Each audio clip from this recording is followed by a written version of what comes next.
Comrade Mahlengi, spokesperson of the ANC, and ladies and gentlemen of the media. The African National Congress convened a successful meeting of its National Executive Committee from the 28th to 31st March 2025 at Birchwood Hotel and OR Tambo Conference Center, Boksburg. The meeting was more than a routine organizational engagement. It marked a defining moment in our collective journey to advance the national democratic revolution, reaffirm our core values, and confront head-on the pressing challenges facing our people, our country, and the movement itself.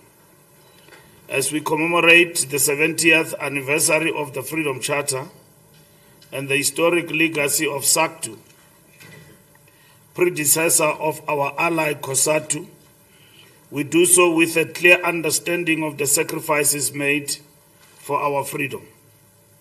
The NEC honored these milestones as part of the broader celebration of the 30th years of democratic freedom.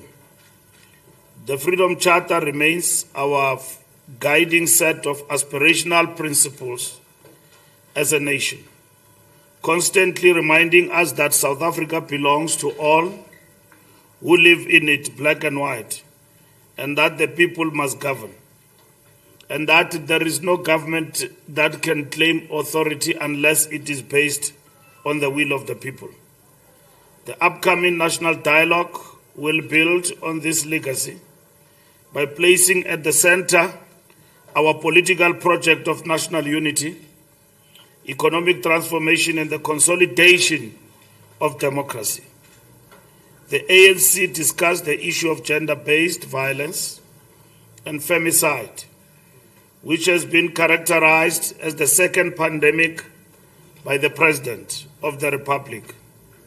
We are outraged and deeply saddened by the brutal violation of a 7-year-old child at Bergview College in Matatiele. This abhorrent crime underscores the relentless scourge of GBV that continues to plague our nation. It is a moral indictment on our society that predators still find refuge in institutions meant to safeguard children. Even more disgraceful is the involvement of organizations like AfriForum, who shield suspects rather than standing for justice. In moments of such horror, there is no race, no politics, only humanity, Ubuntu.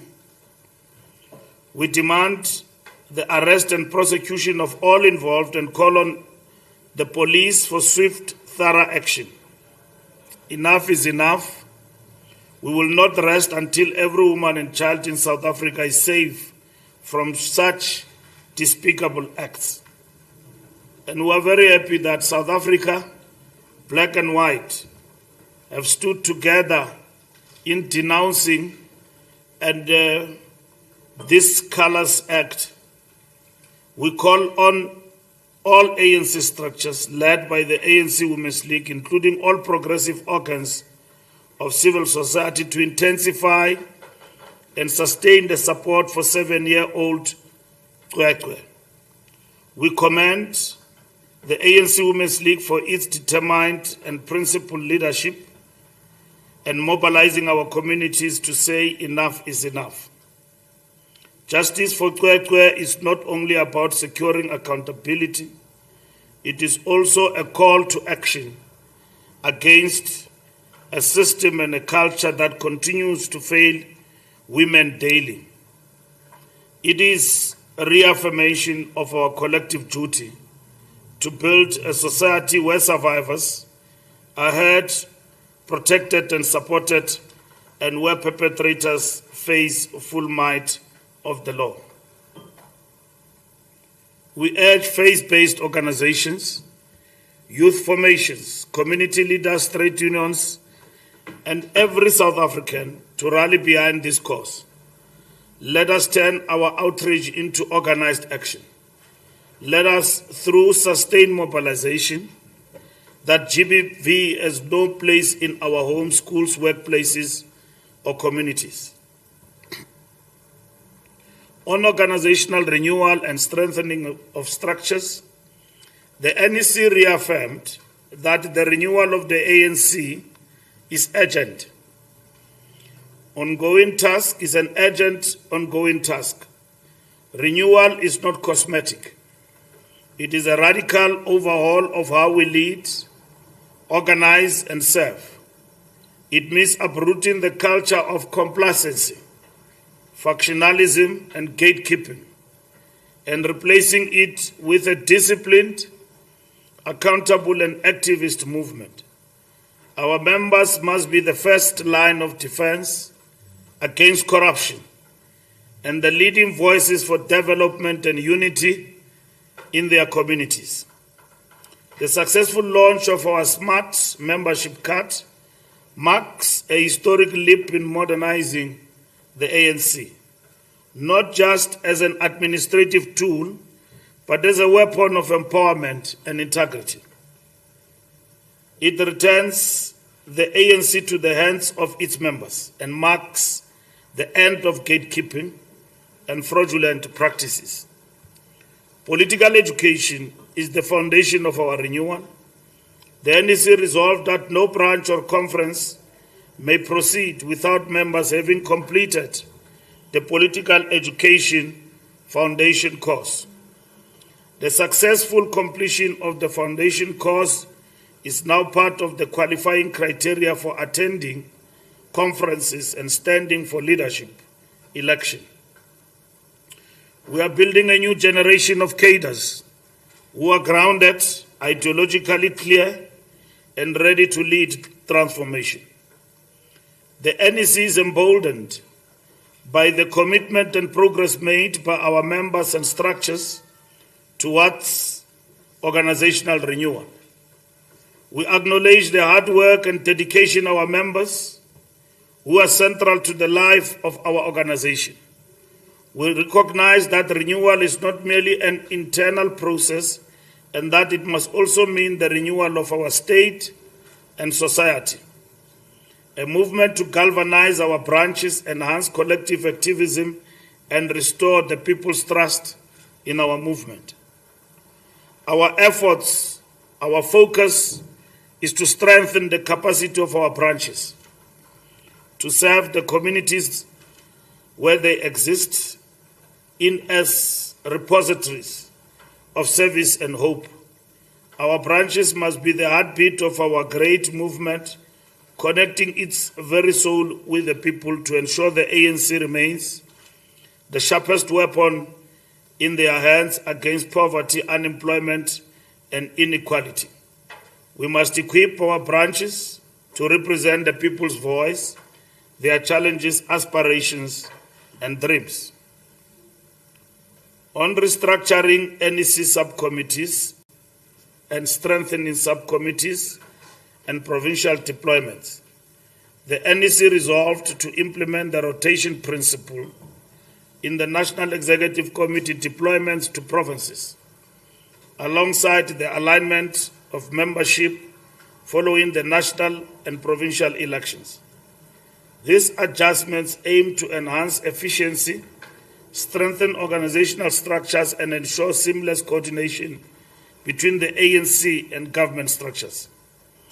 The NEC approved the following leadership changes to subcommittees. Economic Transformation Committee, Comrade Zuko Godlimpi replaces Mamuluko Kubai as the chairperson, with Comrade Sihle Zikalala as the deputy chair of the ANC Economic Transformation Committee. Zuko Godlimpi is the Deputy Minister of Trade and Industry. Legal and Constitutional Development, Comrade Faith Mutambi, becomes the chairperson, succeeding Comrade Ronald Lamula. Peace and Stability, Comrade Tabang Makwetla, replaces Comrade Poli Bushelo. Organizing and membership, Comrade Poli Bushelo takes over from Comrade Daina Pule. National Disciplinary Committee of Appeal, Comrade Geraldine Muleketi replaces Comrade Johnny Dilange. Education, Health, Science and Innovation, Comrade Nkosazana Dlamini Zuma replaces Comrade Peggy Nkonyeni. Local Government Intervention, Comrade Stella Ndabeni replaces Comrade Pakstow. To strengthen coordination and oversight, all NEC members who are ministers, deputy ministers, or portfolio committee chairs have been aligned with relevant subcommittees. Furthermore, NEC members will rotate across regions, while national officials will be deployed to metros to enhance grassroots implementation. On the reconfiguration of Gauteng and KwaZulu-Natal provinces, the NEC received a comprehensive update on the reconfiguration process of ANC structures in Gauteng and KwaZulu-Natal. It reaffirmed full support for the provincial task teams leading this work. The NEC commended their disciplined start and urged NEC deployees to assist in swift addressing any organizational weaknesses. This reconfiguration is essential for strengthening unity, ensuring internal democracy, and preparing for 2026. The NEC acknowledged the oversight role played by the National Working Committee in driving this renewal agenda and affirmed that this process is critical to revitalizing ANC structures and reconnecting with communities on the ground. On the National General Council, as we look ahead to the 5th National General Council later this year, from the 8th to 12th of December 2025, the African National Congress calls on all structures, leagues and cadres to focus our collective energies on advancing the theme 70 years of the Freedom Charter, forward with renewal and radical socio-economic transformation. That will be the theme of our National General Council. The NGC is more than an organizational gathering. It is the largest political school of the movement, a critical moment for political education, ideological sharpening, and collective reflection. It serves as a midterm review of the implementation of conference resolutions, offering the movement an opportunity to assess our progress, correct course where necessary, and reaffirm our strategic direction. We must enter the NGC with a united spirit, disciplined approach, and a clear commitment to radical socio-economic transformation that uplifts all South Africans, especially the poor and working class. It must re-energize our program of renewal and our commitment to the national democratic revolution. The National Executive Committee resolved that the National General Council, through a special resolution, will now take place in December, from those dates 8 to 12 December, in Johannesburg, Gauteng. Water and sanitation, infrastructure, integrity and impact. As we close National Water Month and Human Rights Month, the ANC-NEC reaffirms that water is not a privilege. It is a right. The NEC welcomed the progress made by the Department of Water and Sanitation in rolling out major national infrastructure projects valued at over 100 billion rands. South Africa is now a construction site, from the Glen William Dam in the Western Cape to the Olifants River system in Limpopo.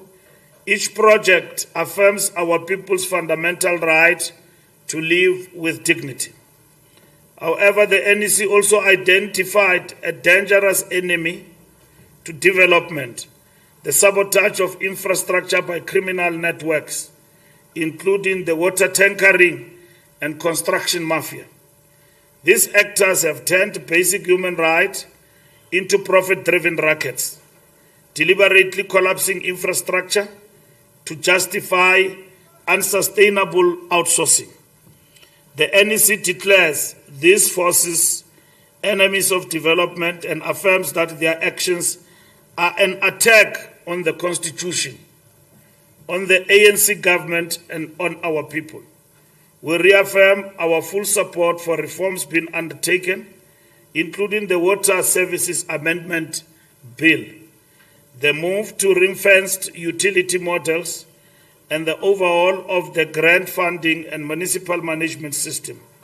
Water must be managed efficiently, professionally, and transparently. Every drop must count.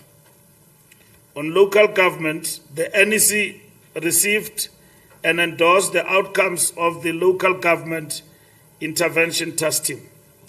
This team is working with human settlements, water and sanitation, electricity and COGTA to fix service delivery in key ANC-led and coalition municipalities. The NEC welcomed interventions in Mangaung, Ekurhuleni, West Rand, Tshwane, and Nelson Mandela Bay. In each case, clear political leadership, technical interventions, and community engagement are beginning to yield progress. To ensure sustained improvements in local government, the NEC resolved to launch a comprehensive review of the white paper on local government in April, integrate this process with preparations for 2026 local government elections, convene a local government summit to consolidate ANC policy inputs, deploy NEC and provincial leaders more decisively to stabilize municipalities, introduce stronger consequence management where governance fails. The ANC will lead a turnaround of local government, placing communities at the heart of service delivery. On economic transformation, the NEC reaffirmed that the ANC remains committed to economic transformation rooted in inclusive growth, job creation, industrialization, and broad-based empowerment. The NEC rejected attempts to reverse transformation policies under the guise of fiscal discipline and noted with concern the use of the budget process by some to undermine the transformation agenda. The ANC welcomed the progressive features of the 2025 budget, including the protection of the social wage, increased allocation to education, health and infrastructure, and measures to cushion the poor from rising living costs. The expansion of the zero-rated VAT basket and extension of the social relief of distress grant are concrete signs that transformation and fiscal responsibility can coexist. The NEC called on government to fast-track the rollout of the industrialization strategy, prioritize township and rural economies, and ensure that public procurement supports Black-owned women and youth enterprises. State-owned enterprise reforms must support developmental outcomes, energy, and logistics, and reforms must unlock economic potential, and the Transformation Fund must serve as a catalyst for inclusive economic growth.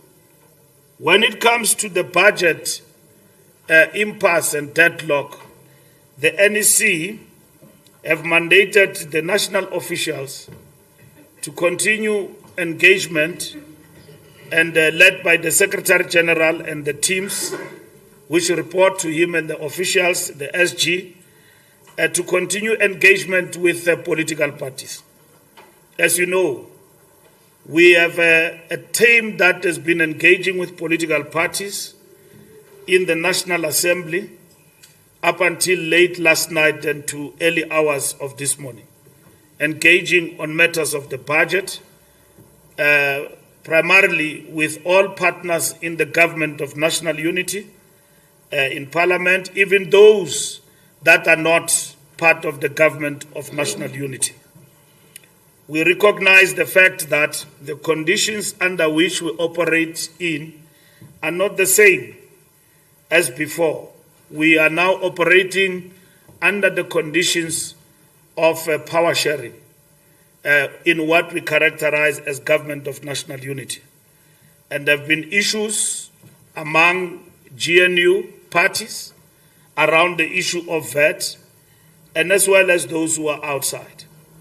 And we need the budget to be passed in order for us to proceed to govern and stabilize the economy and ensure that the economy remain stable and pursue economic growth. So we also reflected on global balance of forces and South Africa's foreign policy. The NEC engaged in a comprehensive geopolitical analysis.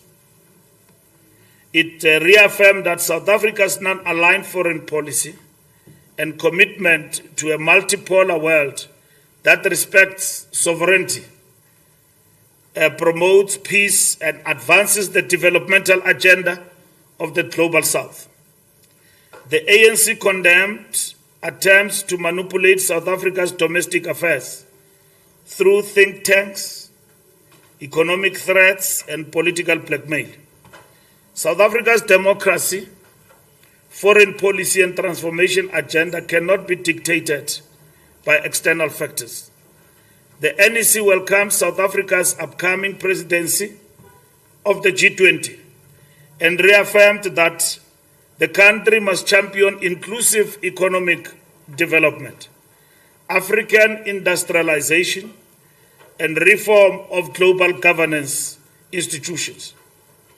The ANC will strengthen ties with progressive international partners, defend the right of the Palestinian people to self-determination, and promote African peace and unity.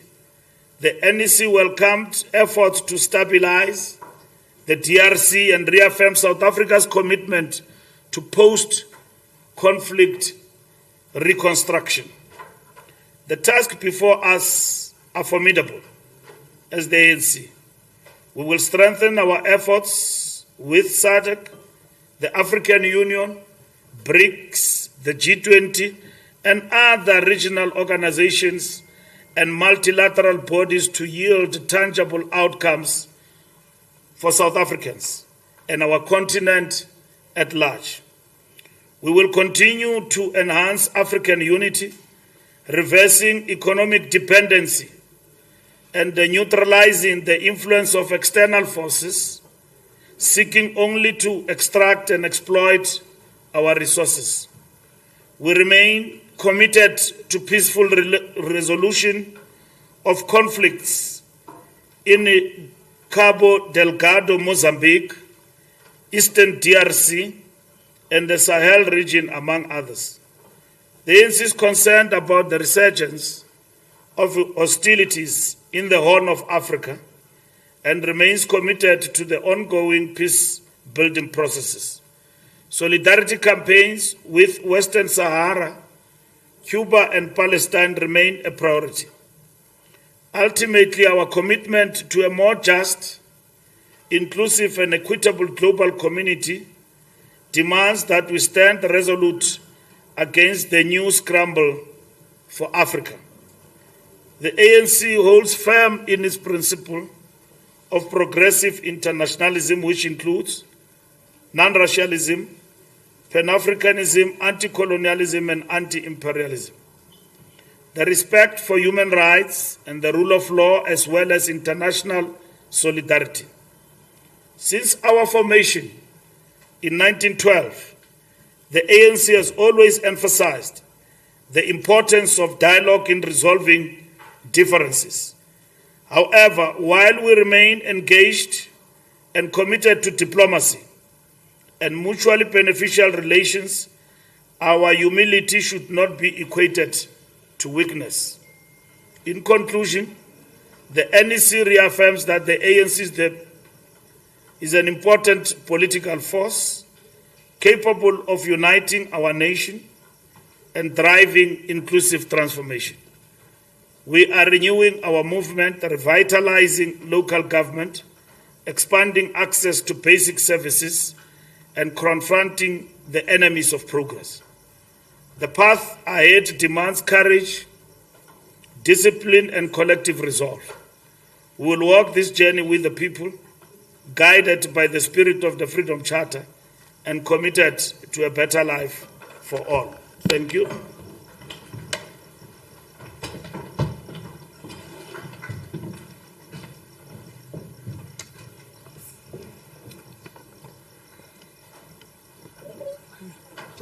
Thank you very much, Comrade SG. I will at this point turn to yourselves, colleagues, for some engagement. I've got Sunday World, followed by SABC, and I'm trying to locate my brother behind Mbeje. You'll be the third person, and then ION, in that particular order. Go ahead, please.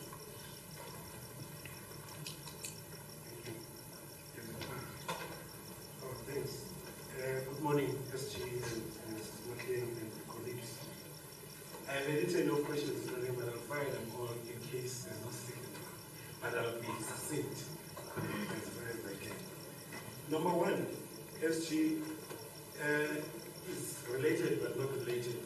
It's a related question. Why was being represented by three people in the NEC being the two co-conveners and the coordinator when the constitution of the ANC is blatantly clear that only two can progress? And why is KZN, if there is consistency, not represented by three as well? Basically, in fact, the central point here is what then becomes the legality and lawfulness of that NEC meeting, if I am right that the person who was there was not supposed to be there. That's number one. Two, what are the constitutional and legal implications of this new course that structure must undergo, in terms of how it's going to affect the regional conferences and provincial conferences in instances where terms of those particular structures have come to an end? Will structures not be allowed? Well, as I understand it, until we undergo such courses, we cannot go to conference. So hence I'm asking the constitutional and legal implications in terms of regional executive committees and provincial executive committees. And then thirdly, what is the financial status of the ANC? I asked this on the backdrop of what happened last month when my colleagues that side on the far right were not paid. As a working class person, I sympathize with them. And this question is specifically for them. What is the financial status of the ANC? Have they been paid yesterday? Has TG Dr. Gwenda Mukova briefed the NEC or the national officials about the financial status of the ANC? Is the ANC broke or is it a going concern? Finally, there's a metro in the Eastern Cape. I understand that metros, first of all, are managed at the national as it relates to the ANC. There's a metro called Bavalo City, in recently, Scopa was there last week, and it is said that there is documents that were concealed from that particular Scopa, and the mayor, speaker, and chief whip there are fingered. They are all ANC cadres. It's the only metro there that is being controlled by the ANC. What are you going to do about that, the concealment of crucial documents? Thank you very much. Thank you very much. It's the foundation cause. Oh yes, the foundation It's cause. not causes, it's just a cause, one cause. Let me turn to SABC. Yes, good morning. John Rebet from the SABC. I did hear the Secretary General touch on the issue of budget and consultation. But I think what South Africans would really want to know and understand is, as we sit here, where are we in terms of those engagements with parties inside and outside the GNU? Are we in closer to a situation where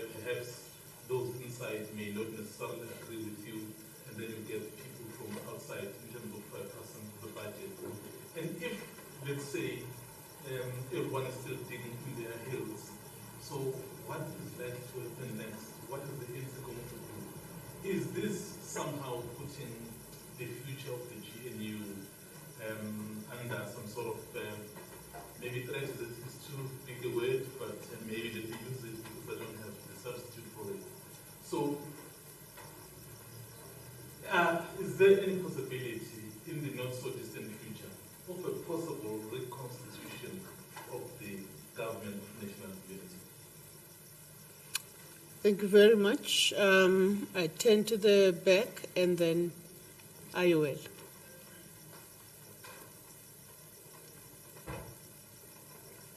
Noted. Thank you, Sombro. Greetings to the House. SG, my greetings to you. SG, I just wanted to check if don't you think the Constitution need to be reviewed when it comes to GBV. Women get slaughtered every day, having protection order in their position. And the alleged perpetrators, at times they get arrested and sentenced to jail term. When they are behind bars, they complain about not having enough nutrition, complaining about not having enough sugar in their oats, beef, chicken, and pork,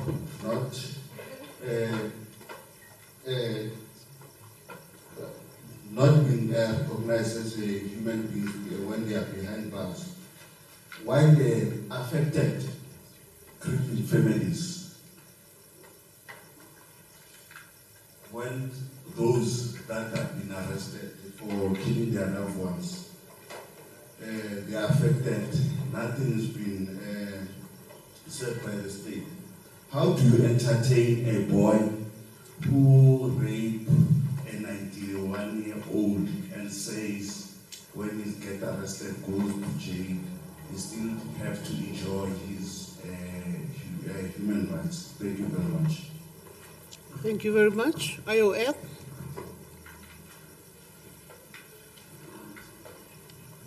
Good morning. My name is Kamal from IOL. I just have two questions. You mentioned that you are in talks with political parties and also the budget talks. So I want to check. The DA tweeted this morning that the ANC has refused to finalize on the agreement on credit and also the reforms in the GNU. And then it said, well, he said that the DA will oppose the budget unless and until a written agreement is reached. And also the DA has characterized the ANC as anti-war. So I want to check the relationship between you and the DA now, based on these talks. And then secondly, the last one, the US President Donald Trump has mobilized multiple teams to convert the commercial offices in Pretoria into the refugee centers for white Africans. Can I have your comment? Thank you very much. I want to take one person and then have a second round, or perhaps two, in the interest, because there are a number of questions that have been asked already. Lunga? Thank you very much. My name is Lunga. I'm from the Mail Guardian. SG, from what I just want to hear is that, what I'm hearing is that inside the ANC there were issues of the Integrity Commission that some felt that Ratsiland specifically was being targeted. And from what I understand from the report was that when the Integrity Commission went there, they only raised concerns about Ratsiland. But if you look at the 10 MECs, at least 3 of them, which I think it's Nakedi, the other one, and Moboi, just maybe a wrong pronunciation, but there are 3. From what I want to hear is that what was discussed in the Integrity Commission report, because what is being said is that there were no other items except for the issue of Limpopo and the list. Where did the ANC end up with the list, and how's that going? The issue of the list, and what are the repercussions for those who are found to be in the list illegally? Thank you. Thank you very much. Newsroom? You noted. Will Boko, Newsroom Africa. I'd like to know what the DA has specifically raised with you, or what are their preconditions for supporting the budget? Same question, but what the EFF and Umkhonto Wesizwe Party have raised as preconditions for supporting the budget.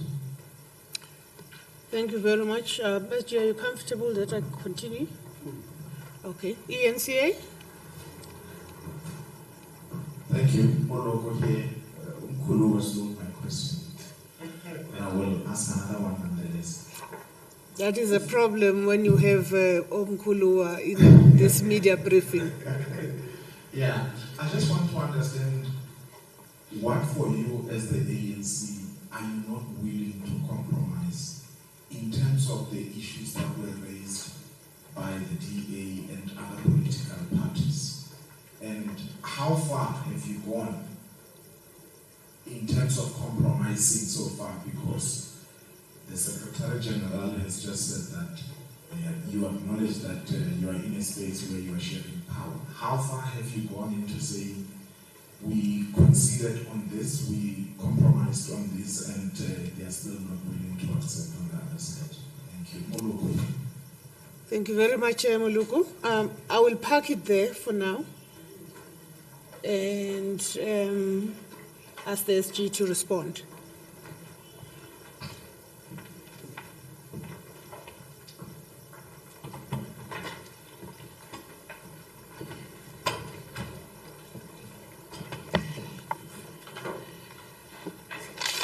Thank you very much. Sunday World.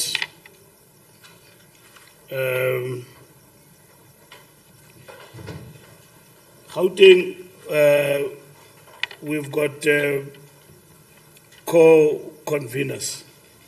So co-convener is one person, but in practice is two people who come forward.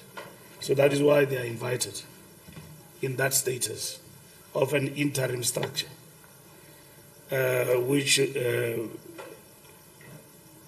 satisfy the ANC constitutional requirement. In KZN, we don't have co-conveners. We've got the convener and two deputy conveners. So that's what we have done. And that we have the coordinator in terms of the province of KwaZulu-Natal. So the PTT satisfy the requirement of the ANC constitution in as far as how it has actually been reconfigured in terms of the two provinces.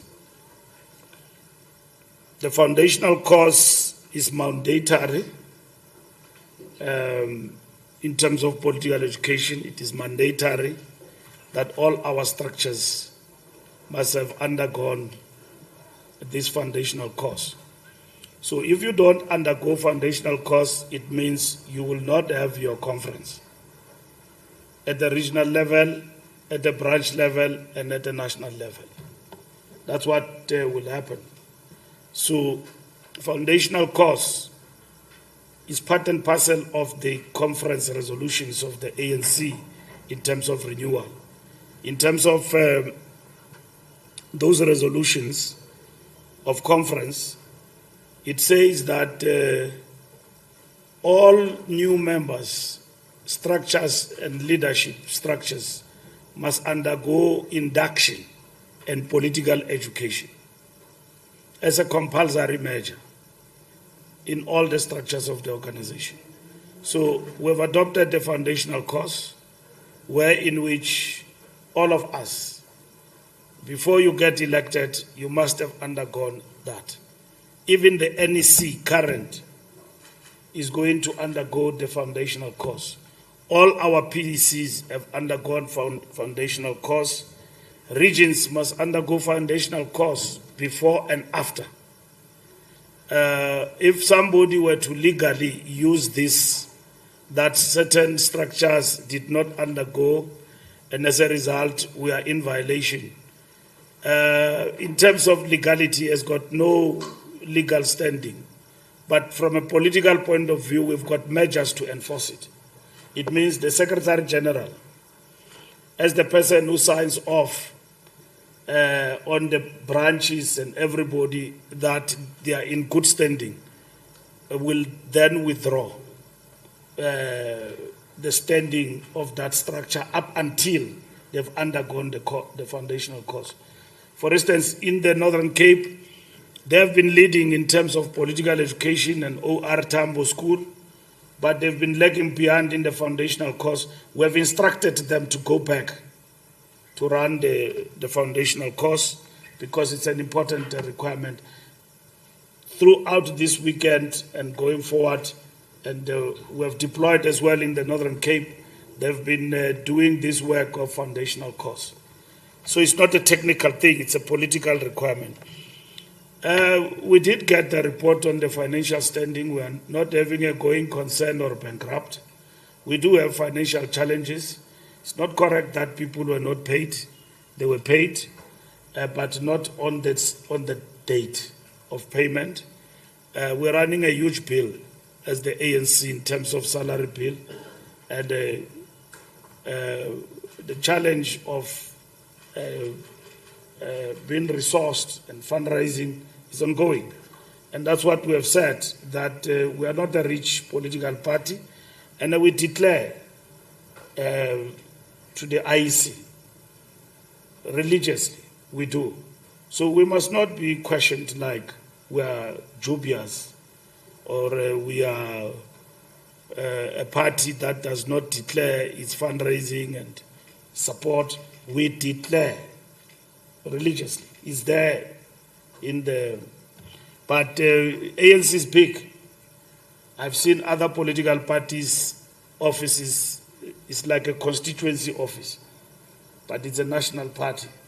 You know, the ANC, if you come to Luthuli House, it's a big machine, which is reflective of what the ANC is, the largest political party in the country. We are unmatched when it comes to that. So, you wouldn't find anything wrong on those parties who are still efficient, running according to what they have. But we are the biggest political party, and our salary bill is huge. And so that is one of the challenges we have to deal with from time to time. And if I can tell you how much is the ANC salary bill per month, you will fall apart. So, no, I've got no mandate to do that. I was not elected to announce financial status. TG, you can ask, she will tell you. And it is in her right to decide to tell you or not. She will make that determination. It will be wrong for me to pronounce on finances to that detail, as if we don't have Treasurer General. That's the person who oversees and elected to oversee our finances. And she reports. She's doing a proper job. Even in this meeting, she reported in detail, good report to the NEC. So we are updated about the state of finance and the challenge ever present of fundraising for the ANC. The Buffalo City, we will convene Buffalo City to the officials. The intervention team has gone there. They will give us a report. We have read newspaper reports with regard to the city, but we are dealing with it. We don't want to report hearsay. So in the next coming weeks, we will be engaging with the Buffalo City. Mzwandi Lempeche, you ask how far are we? We are at the portfolio committee now. I'm sure it's on at 10. It will be reflective as to whether we are able to move all of us together going forward in terms of adopting the framework of the budget and then going into Parliament tomorrow. So that will be reflected. But I can tell you that there's been a back and forth between us and parties. We do have a draft framework on the table to engage all parties in the GNU.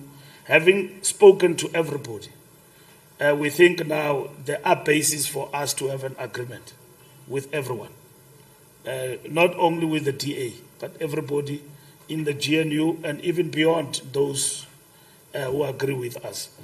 The thorny issue in terms of the budget have been the question of VAT.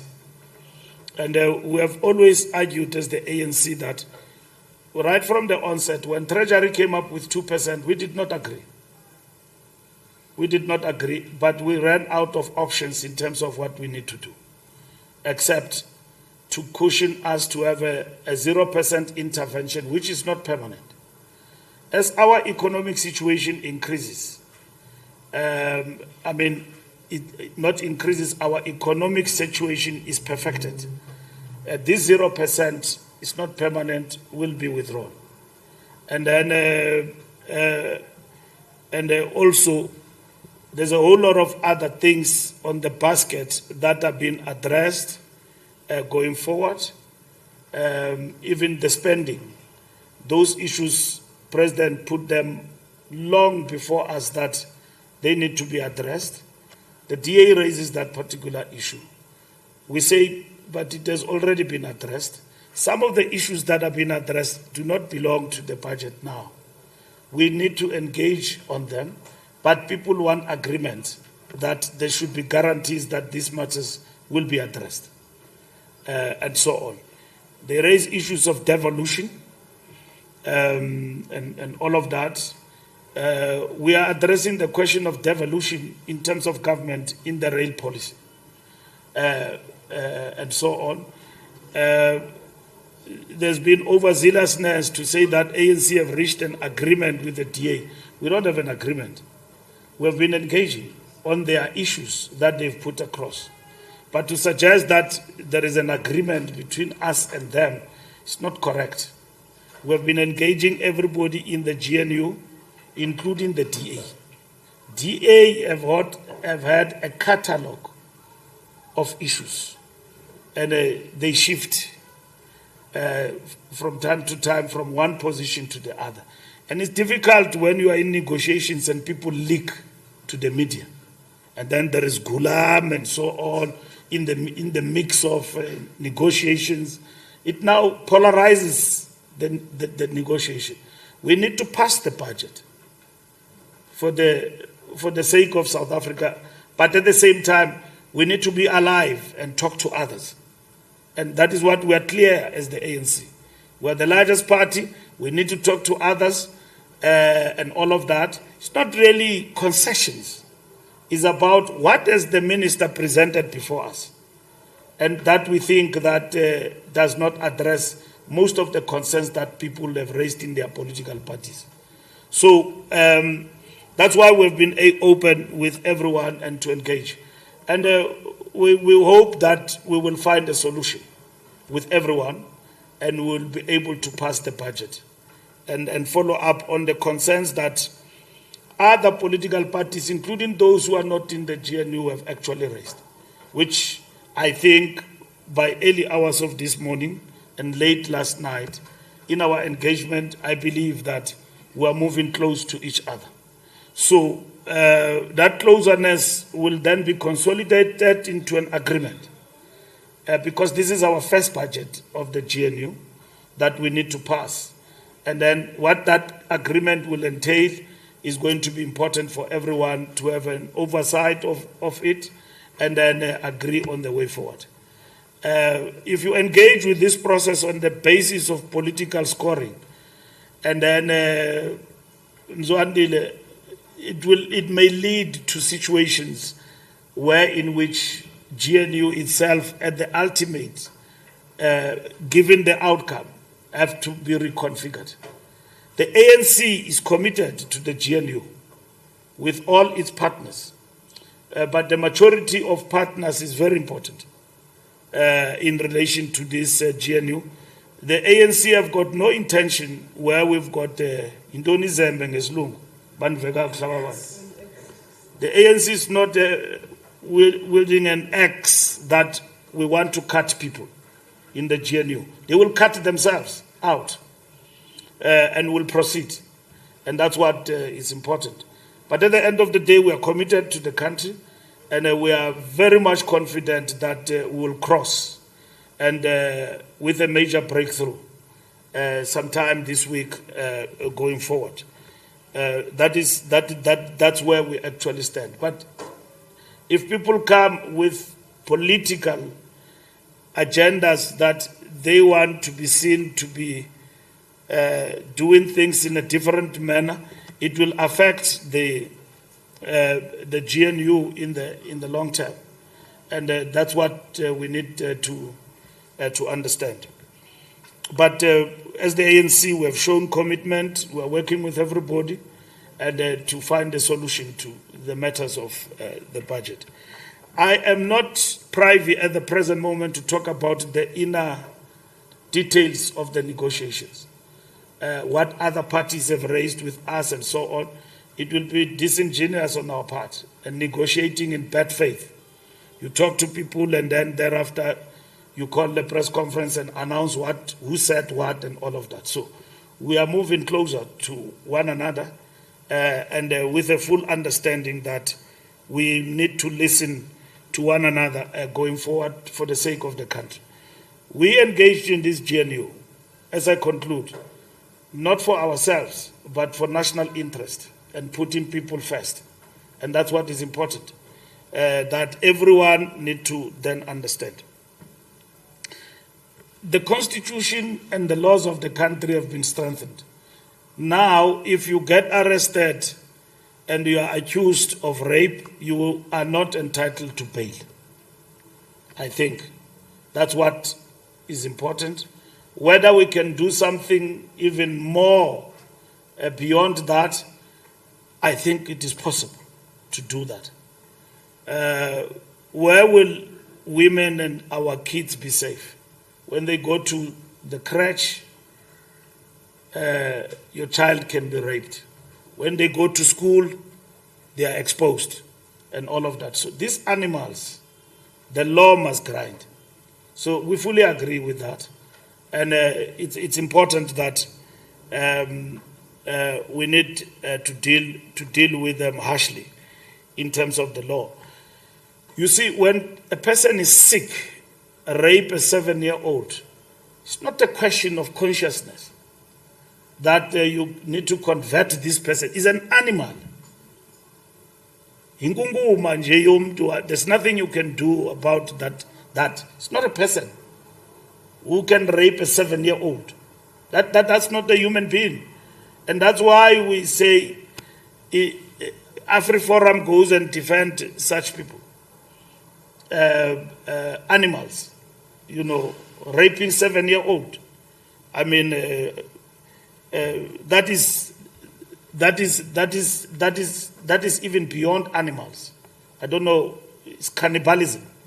So such people, the law must be harsh on them. DA will oppose the budget. Yes, we have heard them. They have said that. But we have been engaging and talking to them, even with that opposition. So we've been talking to them and talking to everybody. If they don't participate, will that have implications in restructuring GNU? Obviously, everything has got implications going forward. It does. Even those you think can be close to us have got their own conditions about what they want and should actually happen going forward. So we are here as the largest political party with the minister who have delivered the budget, and then there are issues in relation to that budget that we are debating with a host of political parties. who are in the government of national unity. Lastly, the DA says the ANC is anti-poor.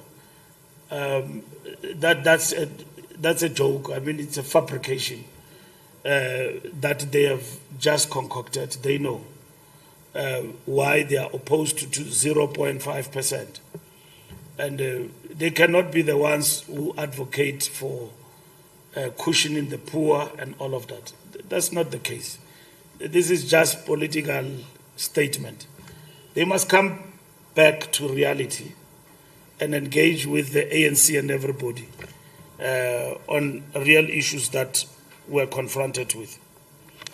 The refugee centers, that is just madness, that you can build refugee centers in a country as peaceful as South Africa and claim that people are subjected to genocide. The real genocide is happening there in the Middle East. And then that is what needs to be curtailed, and even work with everybody to find a solution. So this thing that there is genocide in South Africa is a total unfounded fabrication. Yes, there was a report on Integrity Commission. Once we report to the Integrity Commission post the NEC, we will make the NEC position on this matter public. That's what we'll do. And you are correct. It was a case of Limpopo. It has been processed. The NEC have taken a decision. I will write to the Integrity Commission to inform them about the NEC decision on the matter. There were 3 recommendations, not on individuals per se, but on how the ANC can improve matters that may impact on its integrity as a party. In relation to the individuals concerned. VBS is closed. I came to you, we went to an NEC meeting, we discussed VBS, I convened a press conference, I briefed you that NEC have resolved. Everyone who has been affected by VBS, if they are still in government, municipal managers and everybody must step aside if they are arrested. Okay? And that has happened. A lot of people are in court. Others have been arrested. There's even a white man who was the architect of VBS. I'm sure he's out now on parole. He went in and then quickly became a state witness and all of that, but all those kingpins have been arrested. The fundamental issue now about VBS that must be resolved with the Reserve Bank and everybody. What happens to the Magogos who invested in that scheme, in VBS, and their monies were embezzled? But over and above, the future of VBS itself, that must be addressed for the people of Bembe and so on. But as the ANC, the matter of VBS is closed. Florence was not arrested. He was put on step aside for the longest of time. The NEC resolved and did not communicate that time with the Integrity Commission about its resolution. That Florence and Denim Caesar at some point must come back. Florence came back and then was never arrested. It is correct that there are other people who were implicated, but they too were not arrested. Denim Caesar was arrested and he was put on step aside. He's still on step aside and he's on trial on VBS. All people who are implicated, who have put their hands on VBS in all municipalities across the country, we have put them on step aside as the ANC. As it is, the wheels of justice are grinding with regard to them. Others are already serving time inside. So that must be understood. We went to the NEC, we gave a report, blow by blow, province by province. Who is affected and all of that, and the NEC took a decision that these people who are implicated must be prosecuted. Right? Now we can't deal with people with prejudice. If the state does not have a case against individuals and they don't arrest them, we can't arrest them. And they've got their own case in which they have given evidence even to the Integrity Commission about what actually happened. But those, an NPA must be supported in this regard, because a lot of people are facing cases with this VBS matter. And that's where it is. And we are not harboring suspects and all of that. Should anyone be arrested, he will face the law. And that's what is happening. Newsroom, I've answered the question. DA have raised a whole lot of issues, and sometimes they are confusing. Who's raising the issues? I can't deal with faceless sources. A document is leaked. We don't deal with Mzagazaka. We can only deal with what is submitted to us in terms of the discussions. And that is submitted to us in terms of the DA, you all know what it is. Dissolution, spending, and all of those things, Operation Vulindlela, all of those matters are not things that can make us not to pass the budget.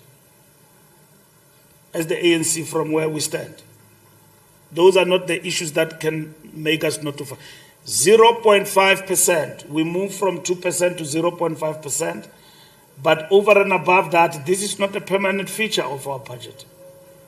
Okay? We agree that we're not going to borrow. There are issues in terms of spending that they are raising.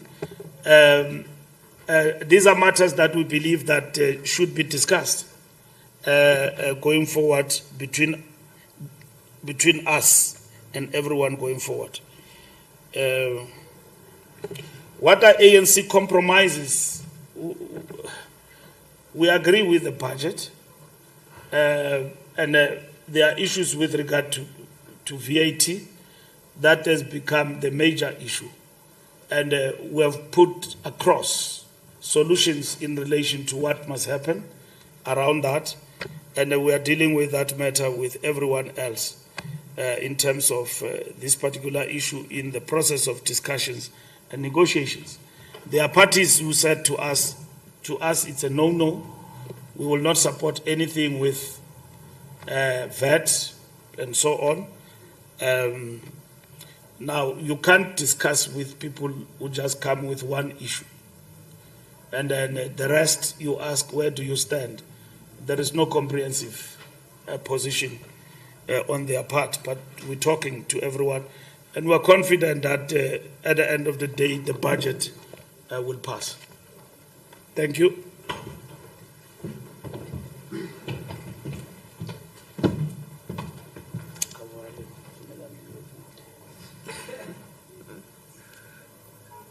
Okay, it looks like somebody was listening to the Secretary General. I'm going to ask for short, sharp, and succinct questions. SABC, ENCA. I'm just trying to find colleagues that have not had a chance. Eyewitness News, in that particular order. Some Masai from the SABC. Mr. Mbalula, in some of the leaked issues of the negotiations of the budget, the Democratic Alliance demanded the foregoing of rail management within the country in order for the Western Cape government to have their own rail agency to run the network within the particular province. They go forth to the issue of the ports, to forego the powers of the ports for the Western Cape to run its own port, basically looking at the cessation of the Western Cape government as a whole, with some of the proposals of that particular foreign national perpetuating cessation of the Western Cape Craig field or something like that. What is the ANC stance on this particular matter? Secondly, there was another debate on the economic trajectory of the country. The DA wanted a slice of the pie on the economic policies of the country and the international relations policies of the country.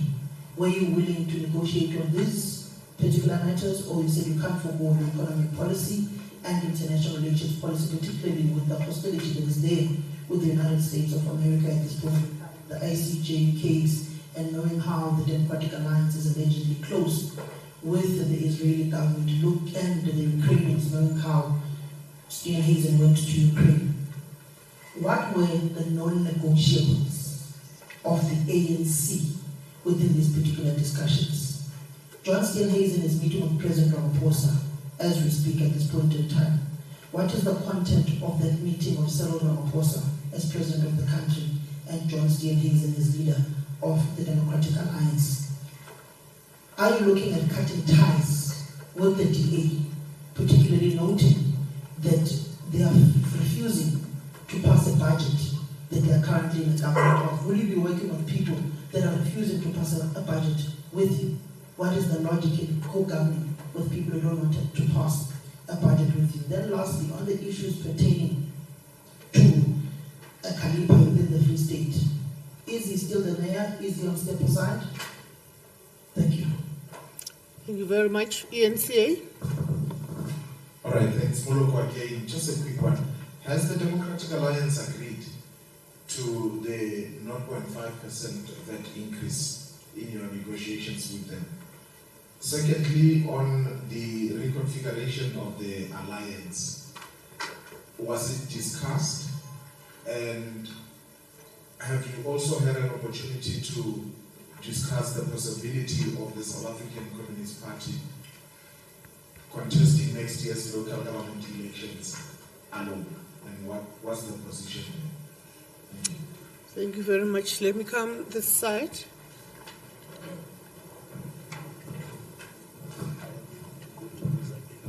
Oh, okay, that's fine. I'm going to ask that we keep it short. No, it's fine. Are you Thanks from covered? Eyewitness News. Just a quick one for myself. In terms of Action SA, I understand that the ANC has been also engaging with Action SA, and Action SA wants to table an amendment that would reverse the taxes on VAT and income tax. Is that something the ANC would be in a position to support? Thank you. Thank you very much. I'm going to close it at that. You can always get a follow-up with us, but we'll close it at that and ask the SG to respond. Let me just explain that the process of negotiations is very fluid and it's not static. So there's a lot of engagements and different levels that are happening and taking place with the aim of finding a solution. And it's been a long process up until this far. There are many things, Samkele, like I've said, the DA raises. We do have a position, for instance, on dissolution. It's been their campaign for the longest of time. Now, if you look at the rail policy, it does address the question of dissolution. And what we are advocating for as the ANC is concessions, not only for the Western Cape, but across the country in relation to rail. But when it comes to logistics and freight, there's already a process in government that invites private sector participation in order to unblock the logistics and freight sector in terms of the challenges we're facing there. And the minister is quite advanced with regard to that. So the question of Cape Town and Natal in terms of concessions when it comes to ports, it's a matter also that the Department of Transport is also dealing with. So some of these things are not new. It's more or less like saying there is a budget and you bring all these issues, then you must say, no, we claim victory over this. But these issues are already in the system.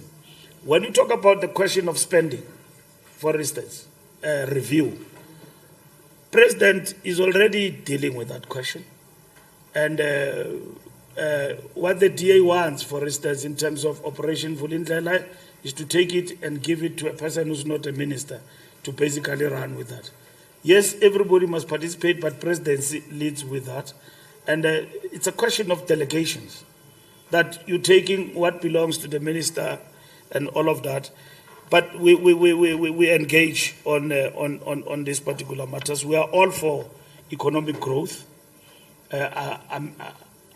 Amidst a lot of differences that we may have when it comes to the question of economic policy. So these are issues that we believe are ongoing and are not matters that can make us not to pass the budget. Because you are moving the goalposts from tax to other issues and so on.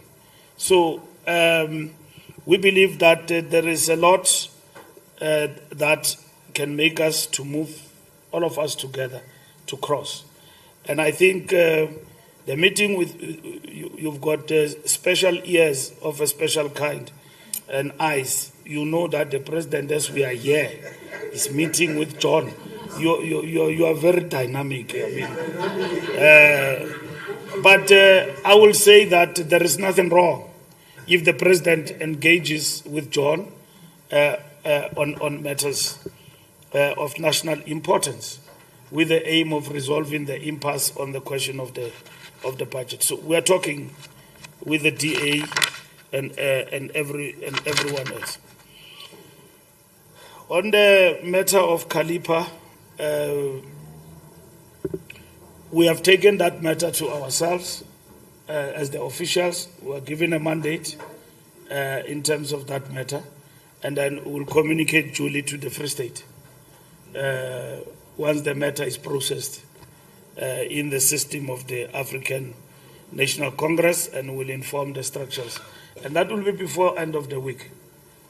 When that happens, we'll issue a statement probably about what is going to happen to Machabeng. In terms of ENCA, did DA agree? They said they don't agree with 0.5%. So that's why we are in the process of engagement. Alliance reconfiguration, we did discuss alliance reconfiguration. The officials have been given a mandate to engage with the Communist Party. We're looking forward to our bilateral on that specific matter. We went into detail around this particular issue. We went back to the resolutions of the past and then look into them. But the mandate of the NEC was that reconfiguration is an alliance matter. It's not just a bilateral between the ANC and the Communist Party. There is an issue between the Communist Party and the ANC and the entire alliance, which is the Communist Party standing as an election. When it comes to that, the ANC has always been very clear that the Communist Party standing on its own will deplete the progressive forces in this country. And we believe that we stand opposed to that, as much as we respect the decision of the party, but it will weaken more than strengthening. So if we address reconfiguration and we agree on it in terms of its elements, the question of standing alone must then fall away, even if it is a resolution of the Communist Party. It can't be both ways. One must fall. They don't run in tandem. You can't reconfigure and then stand on your own. But others believe that they can. But we've got a mandate to engage with the party and to maintain discipline and at the same time decorum and decency with our allies. We will engage with the party and the entire alliance on this important matter. Action SA, we're also talking to them, IOL. Like all parties, they've made their proposals, and that is why I've said that we've got a draft which we think can unite all of us, and then we pass the budget, taking into consideration as well the issues that have been raised by other political parties in our engagement. That includes the DA as well. So it's going to be interesting this today and going to the afternoon which I think we need to keep the briefing on in terms of the negotiations, because these things tend to be distorted. And the issue of the budget is no longer an issue of a few politicians around the table. It affects people in general. So we need to talk. It affects the markets, it affects people, it affects generally the state of our country. So it's not a question of DA, ANC talking past each other, Action SA, and everyone in the GNU. It's about South Africans. So whether we're progressing, Bramzwai, it's correct that we need to brief and give media information. One of the things that happened during the GNU, the media said that you guys at some point, I remember, were here, you think this thing is about you. It's about the country. You're busy here leaking documents. Can you tell us what are you saying about our future? And that's when we started to step up and brief the media and all of that. Now, it's difficult when you are in the process of negotiation. Somebody says there is agreement, there is no, it's confusing the public.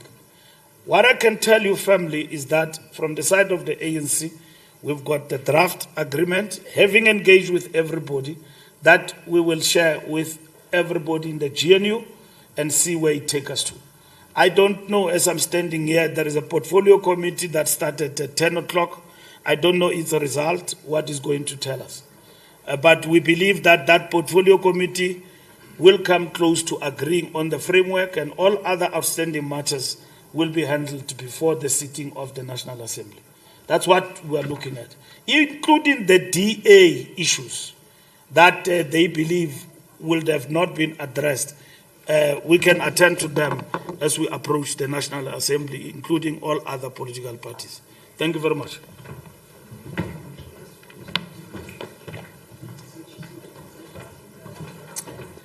Thank you, colleagues. Thank you, SG.